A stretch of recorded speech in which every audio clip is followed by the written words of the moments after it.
Hello students, आज हम लोगों का मात्रक तथा विमाएं जो हम लोग चैप्टर शुरू किए थे क्या मात्रक तथा विमाएं, उसका लेक्चर 2 स्टार्ट करने वाले हैं। पिछला लेक्चर हो चुका था लेक्चर 1, जिसमें हम लोग क्या क्या पढ़े थे तो याद कीजिए। सबसे पहले पढ़े थे भौतिक राशि और हम बताए थे कि वैसी कोई भी राशि जिन्हें मापा या तोला जा सके तथा जिसके सहायता से भौतिकी के सिद्धांत या नियमों का अध्ययन किया जा सके उसको हम क्या कहते थे, भौतिक राशि। फिर पढ़ाया था आपको भौतिक राशि के प्रकार, याद कीजिए क्या क्या था।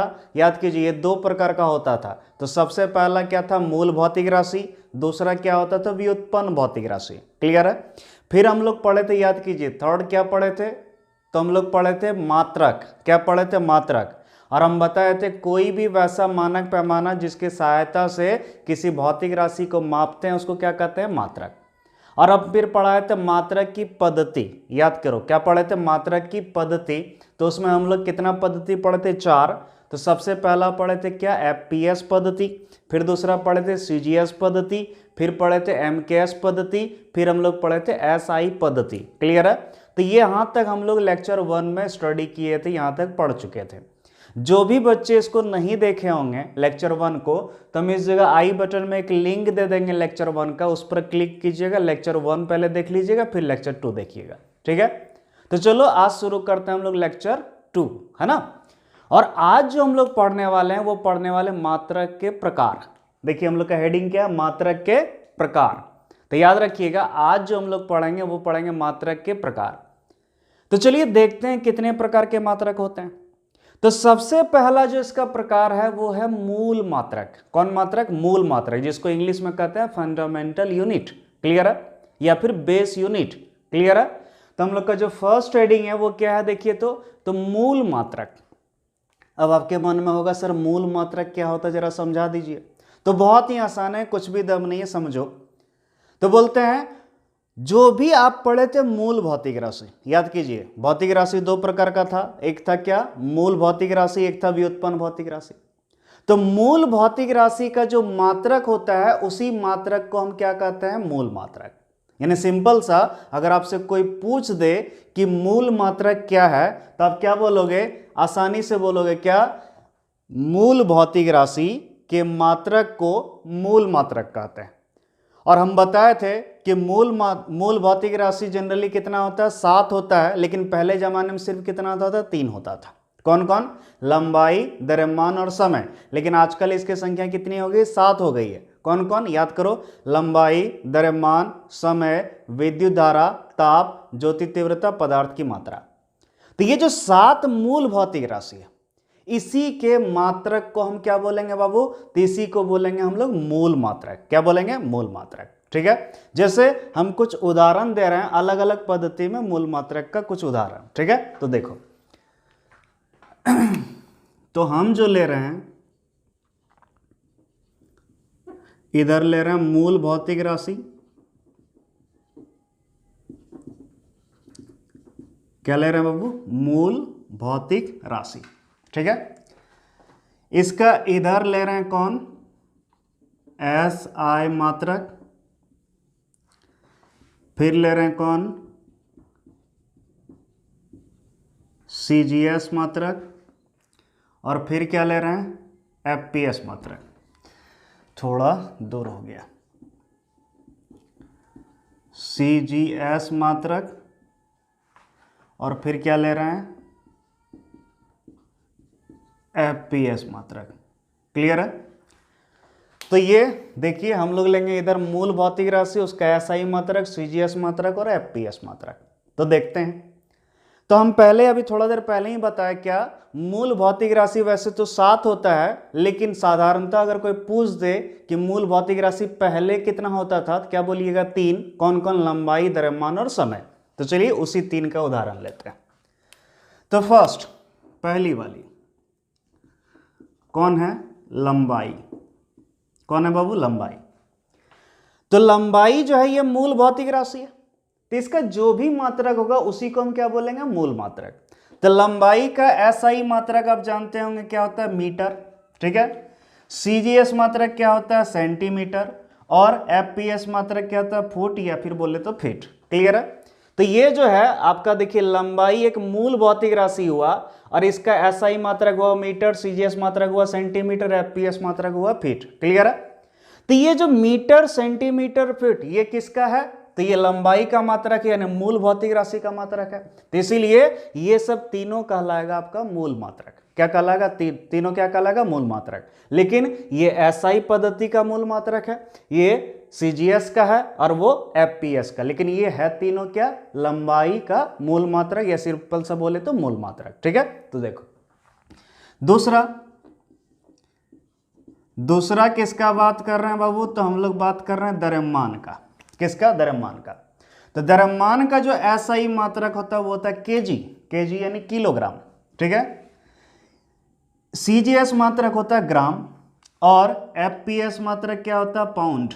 क्या होता है? पाउंड, जिसको डिनोट करते हैं एलबीस, पाउंड। क्लियर है? तो याद रखिएगा ये द्रव्यमान है, ये क्या है? मूल भौतिक राशि है। तो इसीलिए ये सब जो इसका मात्रक हुआ ये सब क्या हुआ? मूल मात्रक हुआ। ठीक है? एक और ले लेते हैं एग्जांपल, थर्ड, समय। तो समय का एसआई मात्रक क्या होता है? सेकेंड। सीजीएस मात्रक क्या होता है? सेकेंड। और एफपीएस मात्रक भी क्या होता है? सेकेंड। याद रखिएगा समय का तीनों पद्धति में मात्रक क्या होता है? सेम ही होता है। क्या? सेकेंड। क्लियर है? तो ये जो हुआ, ये सब जो आप मात्रक देख रहे हैं, तो ये सारे क्या हुआ? मूल मात्रक। क्यों? क्योंकि ये मूल भौतिक राशि के मात्रक है, इसलिए हम इसको क्या बोलेंगे? मूल मात्रक। ठीक है? तो याद रखिएगा जो मूल भौतिक राशि होते हैं उसी के मात्रक को हम क्या कहते हैं? मूल मात्रक। तो उम्मीद करते हैं आपको समझ में आ गया होगा। ठीक है? अब हम लोग आगे देखते हैं और हम लोग का जो आगे का हेडिंग है वो क्या है? हम लोग जानेंगे व्युत्पन्न मात्रक। कौन? व्युत्पन्न। तो हम लोग का देखिए हेडिंग क्या हो गया? व्युत्पन्न मात्रक। ठीक है? तो देखते हैं।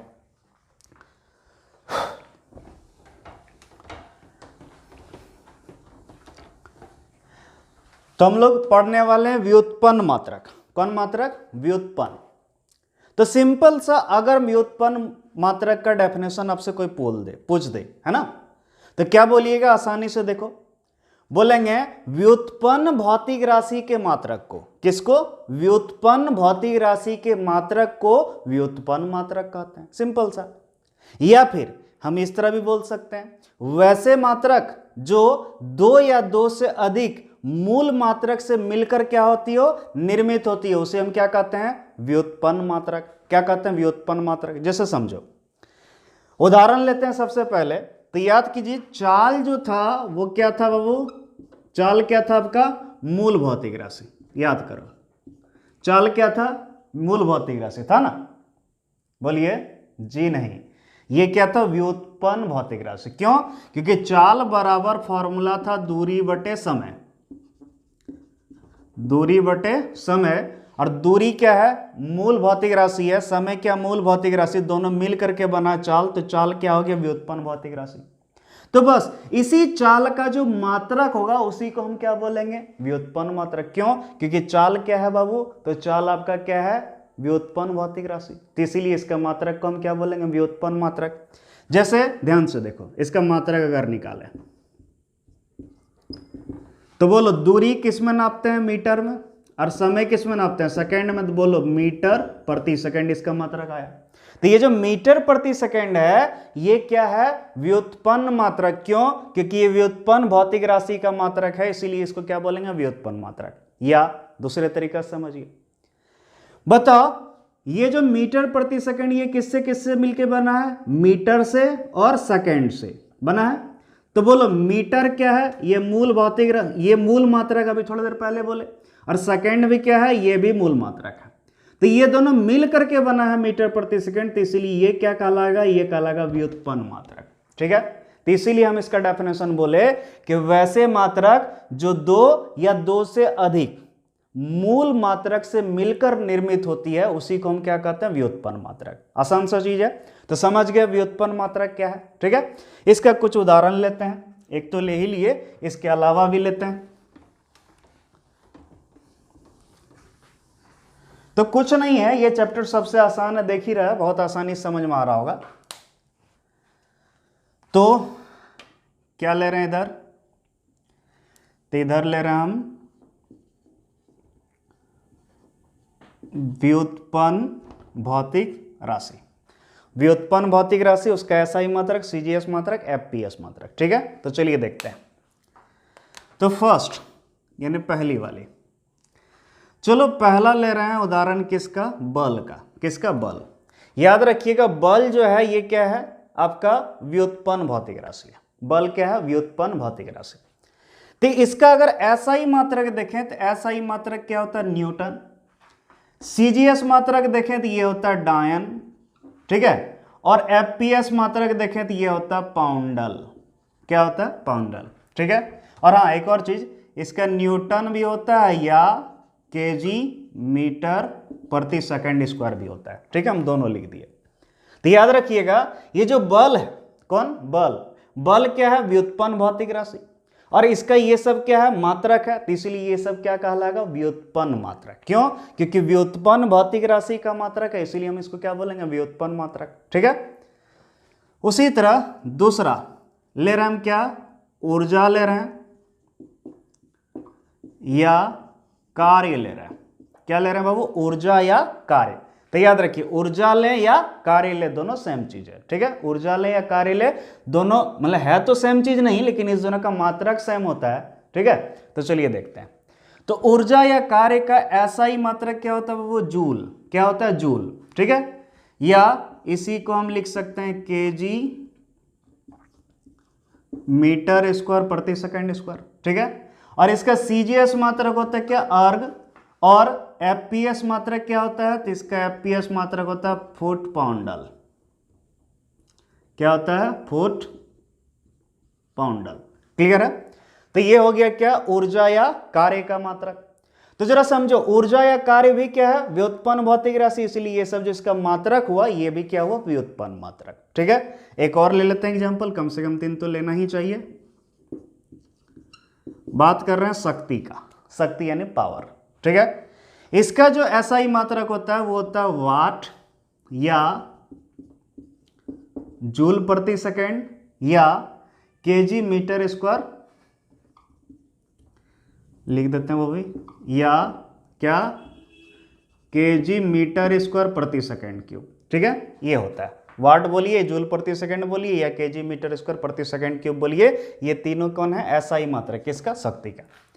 यही अगर सीजीएस मात्रक बात करें तो सीजीएस मात्रक क्या होता है, अर्ग प्रति सेकंड, और एफपीएस मात्रक बात करें तो ये होता है फुट पाउंडल प्रति सेकंड। क्लियर है, तो ये जो है ये भी है व्युत्पन्न भौतिक राशि, ये सब हो गया उसका मात्रक, तो इसलिए ये भी क्या कहलाएगा, व्युत्पन्न मात्रक। ठीक है, यानी सिंपल सा बात करें तो व्युत्पन्न भौतिक राशि का जो मात्रक होता है उसी मात्रक को हम क्या कहते हैं, व्युत्पन्न मात्रक। क्लियर है, तो ये था आपका क्या, व्युत्पन्न मात्रक। आपको समझ में आ गया होगा। अब आगे बढ़ते हैं। ठीक है, तो अब जो है अलग टाइप पढ़ेंगे, यानी मात्रक के प्रकार देख रहे हैं तो और देखेंगे कौन कौन प्रकार होता है।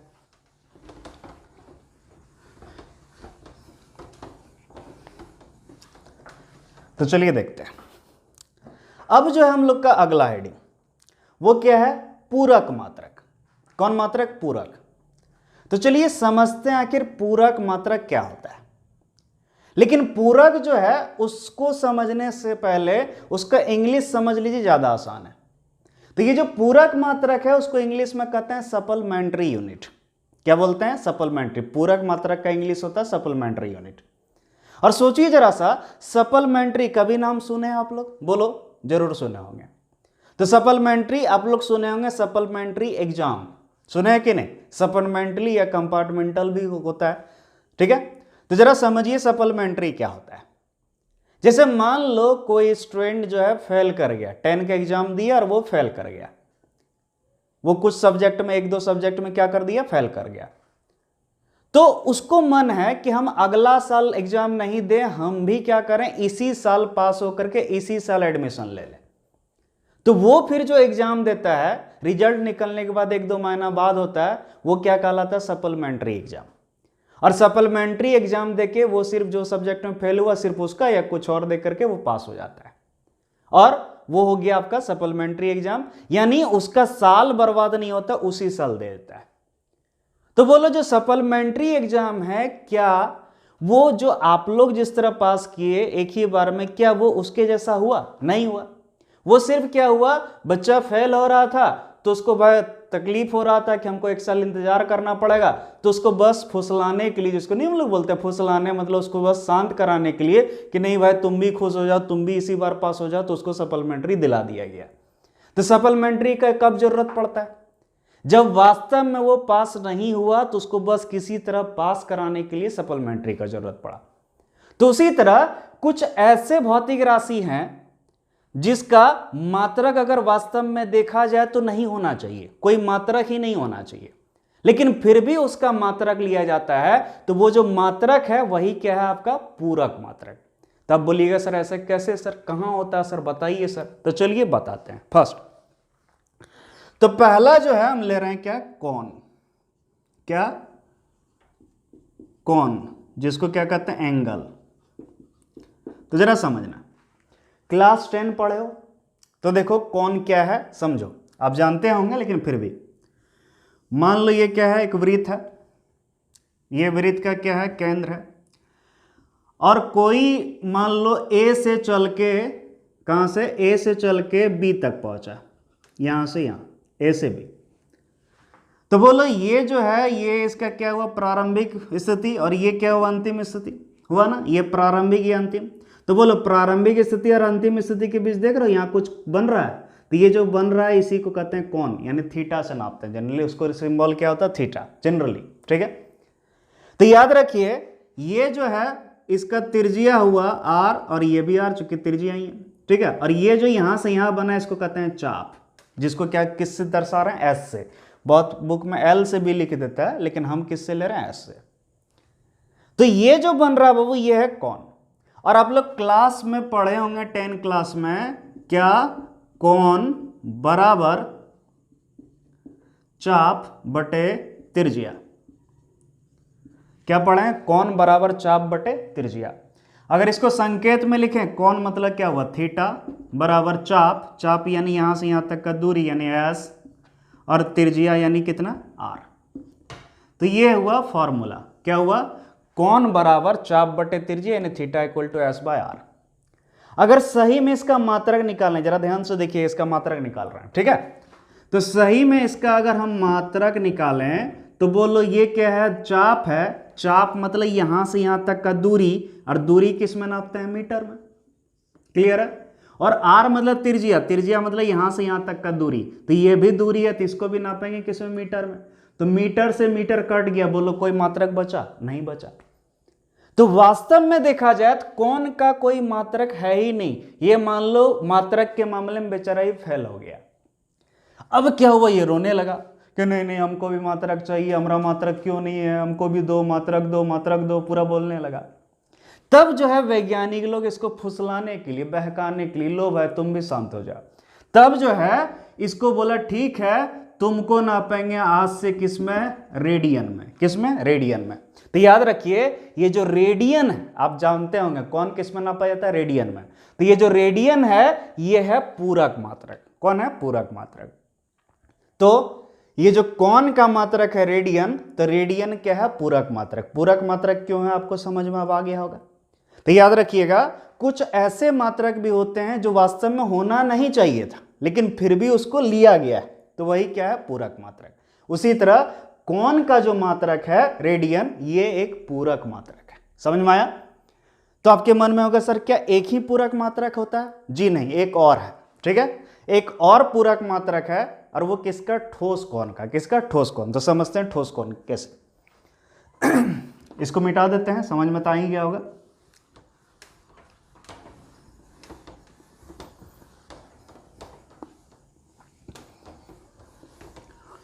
जिनको ये सब नोट करना हो ना कॉपी में, वैसे तो हम नोट्स दे ही देते हैं आपको व्हाट्सएप में, जो बच्चे एडमिशन लिए हैं, फी जमा कर दी है हमको, उसको तो नोट्स हम भेज ही दे रहे हैं व्हाट्सएप में, ठीक है। और फिर भी मान लीजिए नहीं जमा किए, आपको फिर भी चाहिए ये लिखना है, तो स्क्रीनशॉट ले लीजिएगा और फिर बाद में नोट कर लीजिएगा, ठीक है, कोई तकलीफ नहीं होगा। तो चलो देखते हैं दूसरा। अब जो है सेकेंड वाली यानी दूसरी वाली, अब हम लोग किसको नाप रहे हैं, ठोस कोण। ठोस कोण जिसको इंग्लिश में क्या कहते हैं, सॉलिड एंगल। तो ठोस कोण क्या है जरा समझो। इमेजिन करो ये जो है एक शंकु जैसा, ठीक है, और इसका क्षेत्रफल कितना है a, और ये एक प्रकार से मानो त्रिज्या, ठीक है। यानी आप इस तरह समझिए, जैसे मान लो बाबू ये गोला है, ये क्या है गोला, इसके केंद्र से हम मान लो इस तरह करके इसका कुछ क्षेत्रफल ले लें, इस गोला का हम क्या ले लें, कुछ क्षेत्रफल ले लें यहाँ से। तो यहाँ देखो यहाँ कुछ कोण बनेगा कि नहीं बनेगा, बनेगा। तो ये जब क्षेत्रफल बन जाएगा, जैसे मान लो ये गोला, इमेजिन करो ये क्या है, गोला है, गोला का ये छोटा क्षेत्रफल लिया, क्षेत्रफल को ये इस तरह मिला दिया, यहाँ जो कोण बना इसी क्या कहते हैं, ठोस कोण। क्या कहते हैं, ठोस कोण। समझ में आ गया। समतल कोण, इससे जो पहले कोण पढ़े थे वो था समतल कोण। वो क्या होता है, दो रेखा के बीच कोण होता है, और ये जो है इस तरह करके इमेजिन कीजिए, कैसे समझाएं। जैसे मान लो इसको हम क्या किया, ऐसे करके हम ऐसे करके मोड़ दिए, ठीक है, शंकु बन गया। तो यहां जो कोण बनेगा किस तरह बनेगा, इधर से इधर से, सोचो जरा से, इधर से भी नाप सकते हैं, इधर से भी नाप सकते हैं, इधर से भी नाप सकते हैं, सोचिए, इधर से भी, इधर से भी, इधर से भी। तो ये जो हो गया एक तरह से क्या हो गया आपका बाबू, तो ये हो गया ठोस कोण। क्या हो गया, ठोस कोण, ठीक है, जो इस तरह बने। लेकिन दो रेखा अगर रहता है, इमेजिन करो ऐसे रहता है, सिर्फ ऐसे इस तरह करके, तो यहां जो कोण बन रहा है ये समतल कोण है। क्यों, क्योंकि हम सिर्फ इधर से नाप सकते हैं। बोलो इधर से नापा जा सकता है, नहीं, सिर्फ कैसे नापा जा सकता है, इधर, तो वो था समतल कोण। लेकिन हम यहां बात किसका कर रहे हैं, ठोस कोण का। समझ में आ गया होगा ठोस कोण कैसे होता है, ठीक। तो ये जो है आपका ठोस कोण है। अब ध्यान से देखो, तो ये जो यहां बन रहा है ये है ठोस कोण, और ठोस कोण को जनरली ओमेगा, जो ओम भी पढ़ते हैं, इससे दर्शाते हैं, ठीक है। और याद रखिएगा ठोस कोण का जो फॉर्मूला होता है, ठोस कोण बराबर क्या होता है, इसका जो क्षेत्रफल है बटे इसका जो त्रिज्या उसका स्क्वायर। तो ठोस कोण बराबर होता है क्षेत्रफल बटे त्रिज्या स्क्वायर, ठीक है। अगर हम इसको संकेत में दर्शाएं, ठोस कोण को किससे दर्शाते हैं, ओमेगा या ओम से, बराबर क्षेत्रफल यानी क्या, ए, एरिया, और त्रिज्या स्क्वायर यानी आर स्क्वायर। तो ये हो गया इसका फॉर्मूला। अगर हम इसका मात्रक का बात करें बाबू, तो ध्यान से देखना, इसका मात्रक, तो बोलो ये क्षेत्रफल है, क्षेत्रफल का मात्रक क्या होता है, मीटर स्क्वायर, और ये त्रिज्या है, त्रिज्या किस में नापते हैं, मीटर में, तो त्रिज्या का स्क्वायर है, यानी ये हो गया मीटर स्क्वायर। तो सोचो जरा सा, क्षेत्रफल का भी मीटर स्क्वायर और त्रिज्या स्क्वायर भी मीटर स्क्वायर, तो दोनों कट गया, कोई मात्रक बचा नहीं, बचा। तो यहां भी इसके साथ भी जस्ट यही समस्या आ गया कि ये ठोस कोण का भी वास्तविक मात्रक देखे तो मात्रक कुछ हुआ ही नहीं, इसका मात्रक कुछ आया ही नहीं। तो इसीलिए यह भी रोने लगा कि नहीं हमको मात्रक चाहिए, हमको क्यों नहीं, तो बस इसको भी वही सप्लीमेंट्री दिला दी, यानी पूरक मात्रक। और इसका जो पूरक मात्रक होता है वो होता है स्टेरेडियन, स्टेरेडियन, ठीक है। तो ये इसका क्या है, पूरक मात्रक। तो याद रखिएगा, जो रेडियन और स्टेरेडियन यानी कोण और ठोस कोण नापने का जो मात्रक है वो है आपका पूरक मात्रक। पूरक मात्रक क्या हुआ, आप समझ गए। तो याद रखिए, भौतिकी में हम लोग का दो पूरक मात्रक होता है, एक है रेडियन और दूसरा है स्टेरेडियन, ठीक है। रेडियन समतल कोण मापने के लिए, या सिर्फ बोले तो कोण मापने के लिए, और स्टेरेडियन जो है वो ठोस कोण मापने के लिए। समझ में आया। तो ये था आपका क्या, पूरक मात्रक। समझ में आ गया होगा। अब आगे बढ़ते हैं।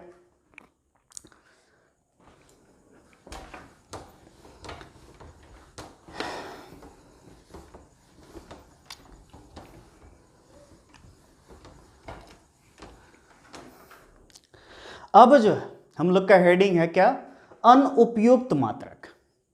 क्या है, अनुपयुक्त मात्रक। और अनुपयुक्त मात्रक जो है इसको इंग्लिश में कहते हैं इम्प्रॉपर यूनिट। क्या बोलते हैं, इम्प्रॉपर यूनिट। इम्प्रॉपर मतलब जो प्रॉपर नहीं हो, जो सही नहीं हो, या फिर बोले जो जिसके लिए चाहिए उसके लिए नहीं हो, उपयुक्त नहीं हो, उसको क्या बोलते हैं, अनुपयुक्त मात्रक। तो ये जो आपका है अनुपयुक्त मात्रक, आखिर इसको क्यों बोलते हैं अनुपयुक्त मात्रक, जरा समझना। तो अनुपयुक्त समझने के लिए एक छोटा सा उदाहरण ले रहे हैं। इमेजिन करो कोई लड़का है, लड़का का पहनावा क्या होता है, जींस पहना, टी शर्ट पहना, फुल पैंट पहना, शर्ट पहना, वगैरह वगैरह, यही सब, ठीक है। लेकिन इमेजिन करो वो जो है सलवार सूट पहन के घूमने लगे, इमेजिन कीजिए सलवार सूट पहन के घूमने लगे, तो क्या वो सही है? नहीं है। क्यों? क्योंकि वो सलवार सूट भाई लड़का का नहीं ड्रेस है, वो किसके लिए बना है? लड़की के लिए। लेकिन इमेजिन करो जितना भी लड़का हो कहीं का, मान लो कोई स्थान है वहां सारा लड़का, इमेजिन करो सबको सलवार सूट ही पहनने लगे, और हम लोग पैदा हो और बड़े मतलब जब से होश संभाले तब से देखें कि सब लड़का सलवार सूट ही पहन रहा है, तो क्या हमको लगेगा कि नहीं कि वो सलवार सूट किसका? लड़का का ड्रेस है। लेकिन वास्तव में क्या वो लड़का का ड्रेस है? नहीं है। वो क्यों लगने लगेगा हम लोग को? क्योंकि बचपन से वही देखते आ रहे हैं, तो हम लोग को वही अब सही लगने लगेगा। तो याद रखिए, इसी कहते हैं इम्प्रॉपर यानी अनुपयुक्त, यानी जिसके लिए जो चीज नहीं बना फिर भी वो उसके लिए प्रयोग किया जाता, तो उसी क्या कहते हैं? अनुपयुक्त मात्रक।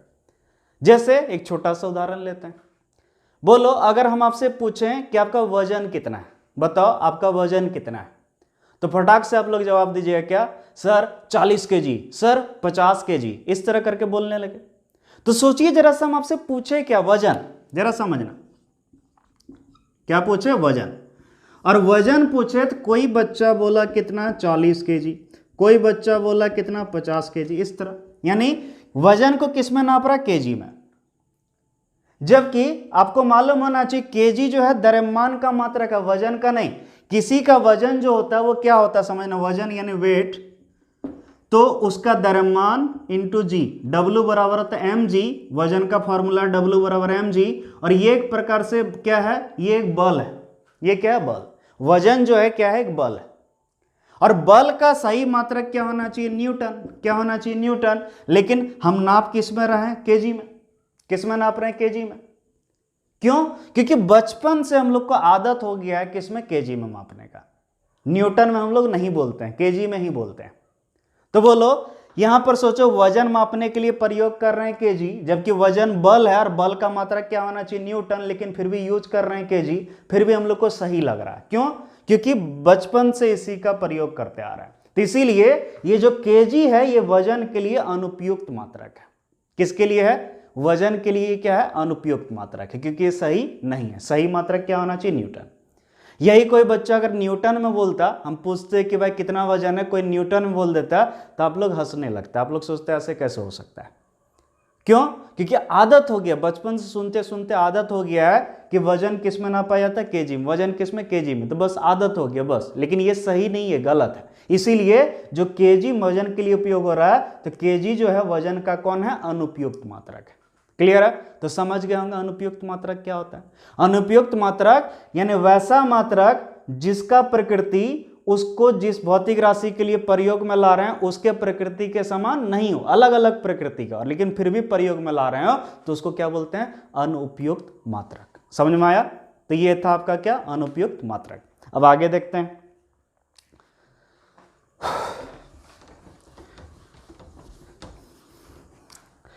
अब जो है हम लोग का हेडिंग वो क्या है? प्रायोगिक मात्रक। कौन है? प्रायोगिक मात्रक। यानी अब जो हम लोग देख रहे हैं वो क्या देख रहे हैं बाबू? प्रायोगिक मात्रक, यानी प्रयोग के द्वारा जो मात्रक लिया गया, यानी वैसे मात्रक जिसको प्रयोग करके देखे हो कि ये भाई क्या है, लंबाई क्या है वगैरह, प्रयोग से निकाला गया, उसी को हम क्या कहते हैं? प्रायोगिक मात्रक। जैसे समझो, जैसे लंबाई यानी दूरी मापने के लिए हम लोग लेते हैं एक मात्रक, उसका नाम है प्रकाश वर्ष। समझिए, जो दूरी मापते हैं उसको मापने के लिए जो मात्रक लिया जाता है वो क्या है? उस मात्रक का नाम प्रकाश वर्ष। जब बहुत अधिक दूरी नापना होता है तो उसको क्या लेते हैं? प्रकाश वर्ष। तो प्रकाश वर्ष जो है ये है प्रायोगिक मात्रक। बोलिएगा सर कैसे? तो समझिए, प्रकाश एक वर्ष में जो दूरी तय करता है, समझिए प्रकाश एक वर्ष में जो दूरी तय करता है उसी दूरी को हम क्या कहते हैं? प्रकाश वर्ष। तो सोचो, अगर मान लो प्रकाश एक वर्ष में मान लो इतना दूरी तय किया तो इतना ही को ही हम बोलेंगे प्रकाश वर्ष। अगर इतना दूरी तय करता तो इतना को बोलते प्रकाश वर्ष। समझ में आ रहा? यानी वो वास्तव में एक वर्ष में जितना दूरी तय करता, प्रयोग करके देखते, उसी को हम क्या बोल देते? प्रकाश वर्ष, वही दूरी को। तो बोलो ये प्रयोग से लिया गया, इसीलिए क्या कहते हैं? जो प्रकाश वर्ष है ये प्रायोगिक मात्रक है। जरा समझो अब इसका वैल्यू। तो अगर हम बात करें कितना? एक प्रकाश वर्ष, एक प्रकाश वर्ष। तो एक प्रकाश वर्ष का मतलब प्रकाश किरण के द्वारा 1 वर्ष में तय की गई दूरी। कितना? 1 वर्ष में तय की गई दूरी को हम क्या बोलते हैं? प्रकाश वर्ष। ठीक है, यानी 1 प्रकाश वर्ष यानी 1 वर्ष में प्रकाश द्वारा तय दूरी। ठीक है, समझिए 1 प्रकाश वर्ष मतलब 1 वर्ष में प्रकाश द्वारा तय दूरी। अगर इसको हम निकालें तो ध्यान समझना, तो सबसे पहले इसको सॉल्व करने, इसका वैल्यू निकालने के पहले हम लोग को समझना होगा प्रकाश के बारे में थोड़ा बहुत। वैसे तो जानते होंगे लेकिन फिर भी, तो प्रकाश का जो चाल है उसको c द्वारा दर्शाते हैं, और प्रकाश का चाल होता है 3 × 10⁸ मीटर प्रति सेकेंड। कितना होता है? 3 × 10⁸ मीटर प्रति सेकेंड। यानी इसका मतलब यह हुआ कि प्रकाश जो है वो 1 सेकेंड में 3 × 10⁸ मीटर दूरी तय करता है। समझिए, क्या बोले कि प्रकाश का चाल है 3 × 10⁸ मीटर प्रति सेकेंड। इसका मतलब यह हुआ कि प्रकाश जो है वो 1 सेकेंड में 3 × 10⁸ मीटर दूरी तय करता है। तो सोचो 2 सेकेंड में कितना तय करेगा, तो इसको 2 से गुना करेंगे। 3 सेकेंड में कितना तय करेगा, 3 से गुना कर देंगे, निकल जाएगा। बोल देंगे 4 सेकेंड में प्रकाश कितना दूरी तय किया, तो इसको 4 से गुना कर देना होगा, करना होगा। लेकिन हमको सेकेंड में नहीं, हमको क्या चाहिए? 1 वर्ष में, यानी 1 साल में कितना दूरी तय किया वो चाहिए। तो अगर 1 साल में दूरी निकालना है तो सबसे पहले 1 साल में कितना सेकेंड होता है वो निकालना होगा। तो चलो देखते हैं कैसे निकालते हैं। तो सबसे पहले आपको पता होगा कि 1 साल में 365 दिन होता है। तो हम क्या किए, 1 वर्ष में सबसे पहले सेकेंड निकालना। चलिए सबसे पहले क्या किए, 1 साल में जान गए कि 365 दिन होता है, ये जान गए। उसके बाद आप जानते होंगे 1 दिन में 24 घंटा होता है। 1 दिन में कितना घंटा होता है? 24 घंटा। तो सोचो 365 दिन में कितना घंटा, तो क्या करेंगे 365 × 24 कर देंगे, ये आ गया क्या? घंटा। यानी 1 साल में कितना घंटा हुआ वो निकल गया। और आप इतना जरूर जानते होंगे 1 घंटा में होता है 3600 सेकेंड। 1 घंटा में कितना? 3600 सेकेंड। तो सोचो अगर इतना घंटा का सेकेंड निकालना है तो क्या करेंगे, इसको गुना कर देंगे 3600 से। तो ये जो है ये 1 वर्ष में कितना सेकेंड हुआ वो सेकेंड निकल गया।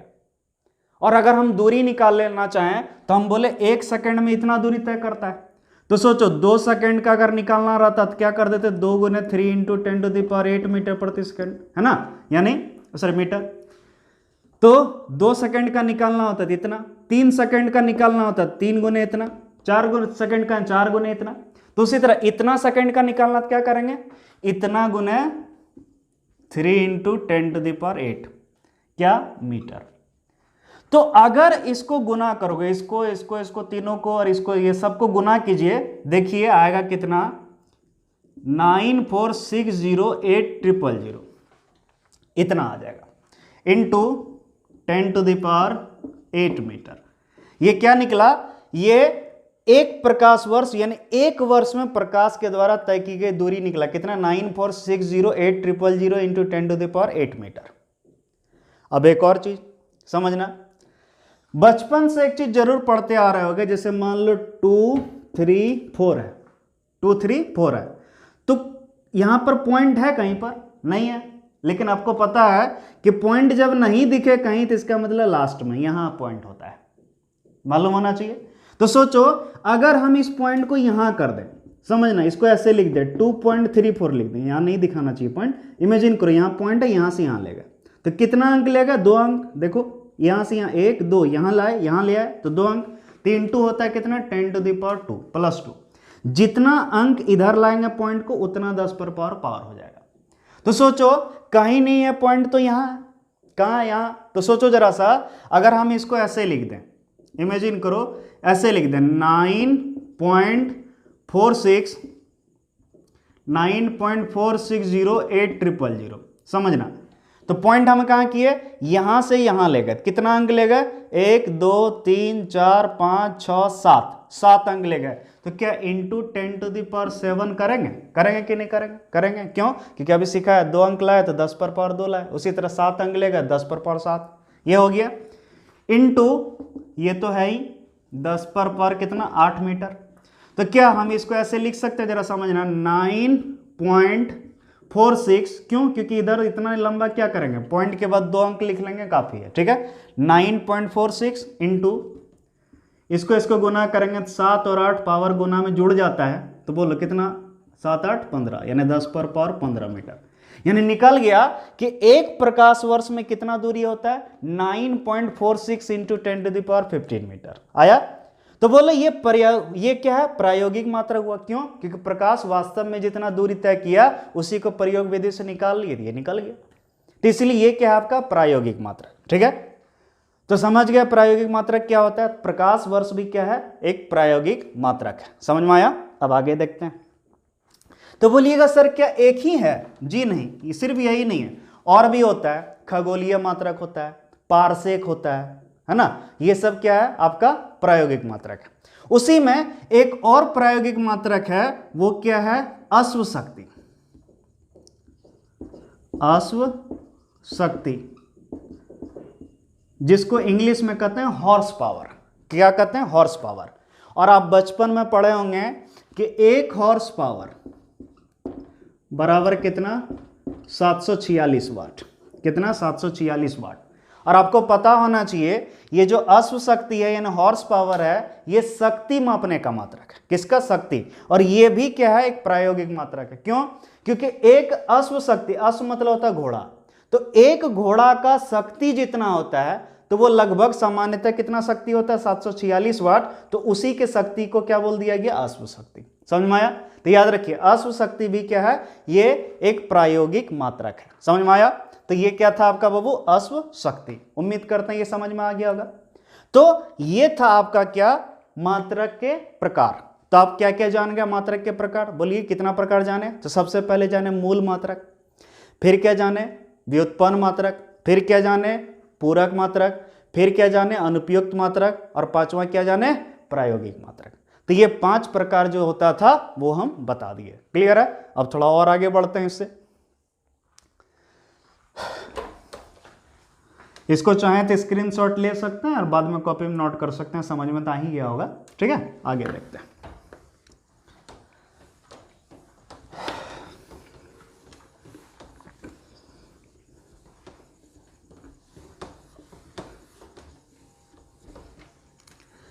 तो देखो अब जो हम लोग का हेडिंग वो क्या है, तो हम लोग का हेडिंग है मात्रक के गुण, या फिर बोले तो मात्रक की विशेषताएं।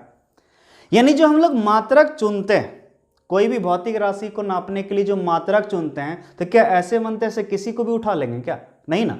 तो उसका कुछ गुण होना चाहिए।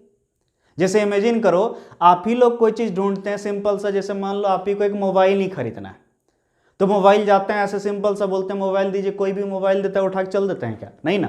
तो उसके लिए आप सोचते हैं कि भाई इसका कैमरा इस तरह होना चाहिए, इसका बैटरी इतना चलना चाहिए, इसका स्क्रीन इस तरह होना चाहिए, है ना। सोच के चलते हैं, गुण देखते हैं जिसमें वो गुण लगभग आ जाता है तो उसको आप क्या कर लेते हैं, ले लेते हैं।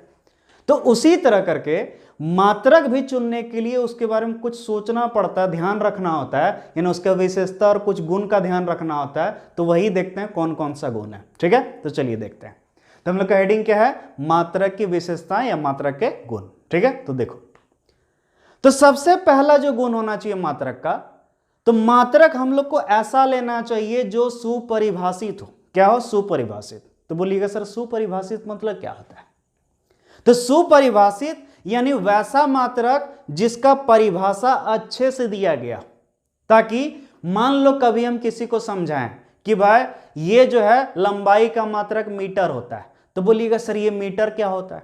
तो उसको हम समझा सकें कि जो है कोई परमाणु है उससे जो निकलता है रेडिएशन वगैरह, तो वो इतना देर में जो दूरी तय करता है उसी को हम क्या बोलते हैं, 1 मीटर वगैरह वगैरह, इस तरह करके बता सके। यानी कोई भी मात्रक लेंगे तो सबसे पहला उसको परिभाषित होना जरूरी है, ताकि हम किसी को वो परिभाषा बताएं और उसको वो समझ में आ जाए कि हम क्या किस चीज का बात कर रहे हैं, यानी वो क्या होता होगा। ठीक है, तो इसलिए सबसे पहला याद रखिएगा इसका फर्स्ट गुण क्या है, तो ये सुपरिभाषित होनी चाहिए। क्लियर है। दूसरा ये है कि ये जो है इसका उत्पादन आसानी से किया जा सके, ये पुनर्उत्पादन इसका किया जा सके। तो बोलिएगा सर पुनर्उत्पादन क्या है, समझिए। अब जैसे मान लो हम कोई भी चीज का एक मात्रक ले लिए, जैसे लंबाई नापने का हम मात्रक बोल दिए कि मीटर लेंगे, क्या लेंगे, मीटर। अब सोचो जरा सा, यानी मीटर बोल दिए तो हम भी अब मीटर से लंबाई नापेंगे और दूसरा सबको ही मीटर से नापेगा। तो सोचो, मान लो एक कोई कपड़ा दुकान है, वो 1 मीटर खरीदा, मान लो नापने के लिए, कपड़ा नापने के लिए 1 मीटर खरीदा, इतना बड़ा साइज का जो होता है लगभग। अब सोचिए दूसरा दुकान क्या खुलेगा कि नहीं खुलेगा, तो आप बोलिएगा सर खुलेगा, और खुलेगा तो उसको भी मीटर का जरूरत पड़ेगा। सोचो अगर एक ही मीटर बन पाता, दूसरा मीटर बन ही नहीं पाता, क्या सबके पास मीटर हो पाता, नहीं हो पाता, और सबके पास नहीं हो पाता तो क्या सब कोई नाप सकता मीटर से, नहीं नाप सकता। तो इसीलिए ऐसा होना चाहिए था कि हम एक ठो ले लिए और उसी तरह हम बहुत सारा उसका क्या कर सके, उत्पादन कर सके, उसी का कॉपी बना सके। तो इसीलिए बोल सकते हैं कि इसका उत्पादन आसानी से किया जा सके, पुनरुत्पादन किया जा सके, वैसा मात्रक होना चाहिए। क्लियर है? जैसे आप इसका छोटा सा उदाहरण समझिए, गांव में जाते होंगे कभी सब्जी वगैरह खरीदने, अगर देखे होंगे गांव में क्या करने जाते हैं, सब्जी, तो सब्जी खरीदने जाते हैं, देखिएगा जो गांव का जो छोटा मोटा किसान होता है, तो उसके पास बेचारा वो किसी तरह तराजू तो ले आता है, लेकिन उसके पास जो है जिसको बटखरा कहते हैं तोलने के लिए, वो नहीं हो पाता है।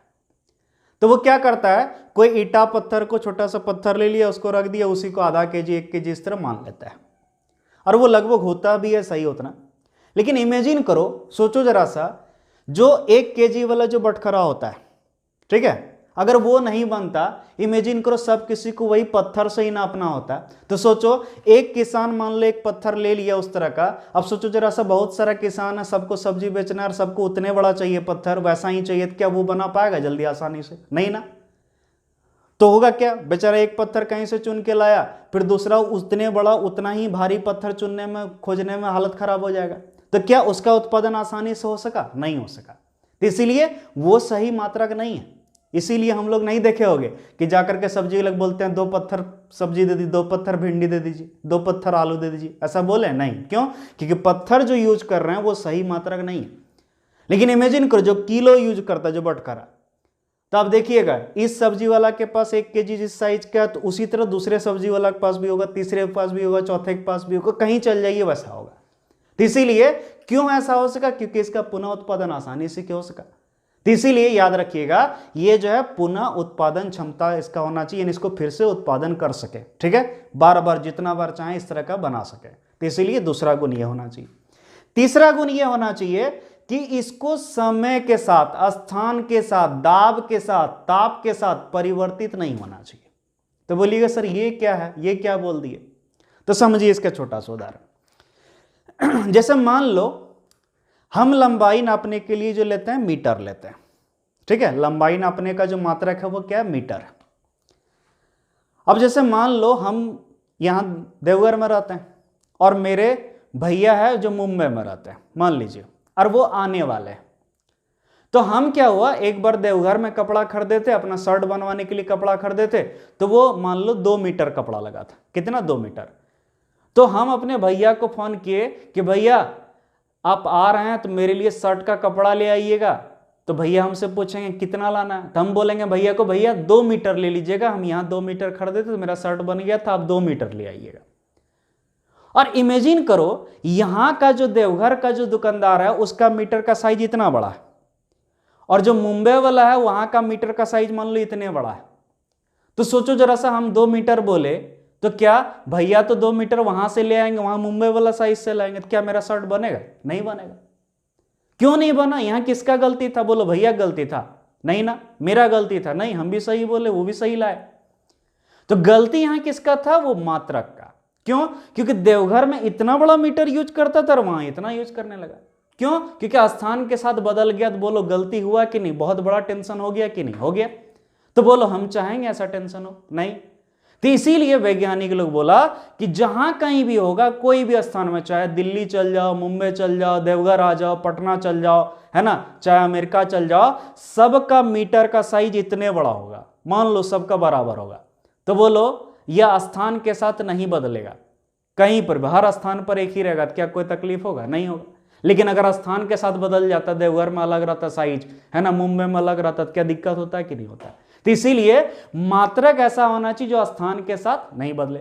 उसी तरह ये समय के साथ भी नहीं बदलना चाहिए। बोलिएगा सर कैसे, क्यों समय के साथ क्यों नहीं बदलना चाहिए? तो चलिए समझाते हैं क्यों नहीं बदलना चाहिए। इमेजिन करो, मान लो मेरा कपड़ा की दुकान है और हम कपड़ा नापने के लिए मीटर लाए, ठीक है। तो हम जो है कपड़ा, अभी मान लो गर्मी के दिन में, मान लो मेरा मीटर का साइज इतना बड़ा, कोई हमसे 2 मीटर मांगा, फटाफट नाप के दे दिए। लेकिन मान लो ठंडा के दिन में वो मीटर सिकुड़ के इतना अगर हो जाए, सोचो सिकुड़ के इतना हो जाए, अब हमसे कोई 2 मीटर नापे बोल मांगेगा तो हम छोटा थोड़ा कम कपड़ा देंगे कि नहीं? मुश्किल होगा कि नहीं? तो बोलो अगर ये समय के साथ मेरा जो मीटर का साइज बदल जाए क्या खरा दिक्कत होगा कि नहीं होगा? होगा। तो इसीलिए मात्रक ऐसा है जो स्थान के साथ भी नहीं बदलना चाहिए, समय के साथ भी नहीं बदलना चाहिए। उसी तरह दाब ताप कुछ भी बदल जाए लेकिन वो मात्रक नहीं बदलना चाहिए, ठीक है। तो इसीलिए बोलते हैं मात्रक क्या होना चाहिए? वो निश्चित होना चाहिए, वो इधर उधर नहीं बदल सके। समझ गया? अब देखो और गुण क्या है। तो और है ऐसा कि मात्रक का साइज जो है बहुत बड़ा भी नहीं होना चाहिए और बहुत छोटा भी नहीं होना चाहिए। इमेजिन करो हमको कपड़ा नापना और कपड़ा नापने के लिए हमको इतना छोटा मात्रक दे दिया जाए सिर्फ इसका, तो बोलो हालत नहीं खराब हो जाएगा नापते नापते? या फिर मान लो नापने के लिए मात्रक बहुत बड़ा दे दीजिए, जितना बड़ा बांस होता सोचो उतना बड़ा दे दिया जाए, तो बोलो कहाँ रखेंगे? हालत नहीं खराब होगा उसको संभालने में? होगा कि नहीं? तो इसीलिए मात्रक ऐसा होना चाहिए जिसका आकार बहुत बड़ा भी नहीं हो और बहुत छोटा भी नहीं हो, उसको मध्यम आकार का होना चाहिए ताकि उसका उपयोग करना क्या हो? आसान हो। तो इसीलिए मात्रक कैसा होना चाहिए? ऐसा होना चाहिए जिसका उपयोग करना क्या हो? आसान हो, बहुत आसानी से जिसका उपयोग किया जा सके वैसा मात्रक होना चाहिए। क्लियर है? तो ये सब क्या था? आपका मात्रक का कुछ विशेषता था जो आपको समझ में आ गया होगा। क्लियर है? और एक और गुण होना चाहिए मात्रक में, वो क्या होना चाहिए जरा समझिए। जैसे आप पढ़े थे मात्रक का अलग अलग पद्धति, एसआई पद्धति, सीजीएस पद्धति वगैरह वगैरह, तो हमको ऐसा मात्रक लेना चाहिए जो कि 2 अलग अलग पद्धति, जैसे एसआई से सीजीएस में बदलना आसान हो जाए, सीजीएस से एसआई में बदलना आसान हो जाए। जैसे मान लो लंबाई का नापते हैं किसमें? मीटर में, और सीजीएस में क्या होता है? एसआई मात्रक है मीटर, सीजीएस मात्रक क्या है? सेंटीमीटर। तो देखो आसानी से बदल सकते हैं। जैसे 1 मीटर अगर हम बोले तो समझ जाइए 100 सेंटीमीटर, 2 मीटर मतलब 200 सेंटीमीटर, ठीक है। तो देखे एसआई से सीजीएस में आसानी से बदला जा सका।